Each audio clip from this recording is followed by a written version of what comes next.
5ஆம் ஆண்டு மன்னார் நகர சபையின் பண்டிகை கால கடைகளுக்கான ஏல விற்பனை நேற்றைய தினம் இடம்பெற்றது. 339 கடைகளை நாங்கள் அடையாளப்படுத்தி இருந்தோம். அதிலே 284 கடைகள் ஏல விற்பனை செய்யப்பட்டிருக்கின்றது. அதன் ஊடாக மன்னார் நகர சபைக்கு 4,85,866 ரூபாய் வருமானமாக கிடைக்கப்பட்டிருக்கிறது. முகநூல்களிலே பொய்யான முகநூல்களிலே என்னை பற்றி அவதூறு பரப்பிக் கொண்டிருக்கின்றார்கள். உண்மையிலேயே மக்களுக்கு சேவை செய்ய வந்த நான் இந்த அவதூறுகள் எல்லாம் நான் கவனத்திலே கொள்ள மாட்டேன். அவதூறு பரப்புவர்கள் அவதூறு பரப்பிக் கொண்டே இருக்கட்டும். மக்களுக்கான சேவைகள் நான் செய்து கொண்டே இருப்பேன். அதே போன்று ஊழல்வாதிகளை அம்பலப்படுத்தி இருக்கிறேன். அவர்களை நான் கேட்டுக்கொண்டேன், நீதிமன்றத்தினூடாக சென்று உங்களுக்கான நீதியை பெற்றுக் கொள்ளுங்கள். நான் உங்களுக்கு எதிராக பொய்யான குற்றச்சாட்டை முன்வைத்தால் நீங்கள் நீதிமன்றத்தை நாடுங்கள் என்று அவர்களுக்கு ஊடகத்தினூடாக நான் பலமுறை அவர்களுக்கு சவால் விடுத்தும் இதுவரை அவர்கள் நீதிமன்றத்தையோ போலீசில முறைப்பாடோ செய்யவில்லை.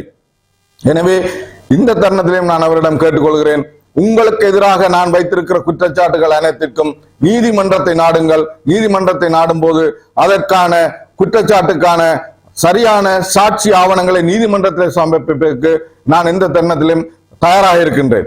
இங்கே நீங்கள் பார்த்தீர்கள் என்றால் தெரியும், ஏனைய கூட்டணி கட்சிகள் எமது முன்னாள் எமது கௌரவ உறுப்பினர் மைக்கேல் கொலின் அவர்கள் இந்த நகர சபையிலே சிறந்த முறையில செயற்பட்டு எங்களுக்கான அனைத்து ஆலோசனையும் வழங்கி கொண்டிருக்கின்றார்.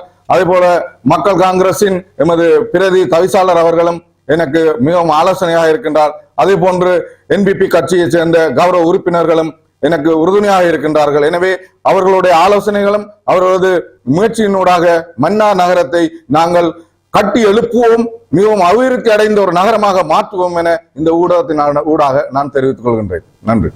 ஒரு பாரிய அனர்த்தம் ஒன்று எமது வடக்கு மாகாணத்தில் ஏற்பட்டது. அதிலே மன்னார் மாவட்டம் மிகவும் பாதிப்படைந்த மாவட்டமாக இருந்தது. இந்த அனர்த்தம் இல்லை என்று சொன்னால் நாங்கள் பாரிய அளவான நிதியை நாங்கள் எதிர்பார்த்திருந்தோம், வருமானத்தை எதிர்பார்த்திருந்தோம். இந்த முறை குறைந்தது 6-7 கோடி ரூபாய் வரும் என்று நாங்கள் எதிர்பார்த்திருந்தோம். இந்த அனர்த்தத்தின் ஊடாக அனர்த்தம் இடம்பெற்றதினால் எங்களுக்கு ஒரு 4 கோடிக்கும் அதிகமான ஒரு வருமானம் தான் கிடைத்திருக்கிறது என்பதை இந்த ஊடகத்தினூடாக நான் தெரிவிக்கின்றேன்.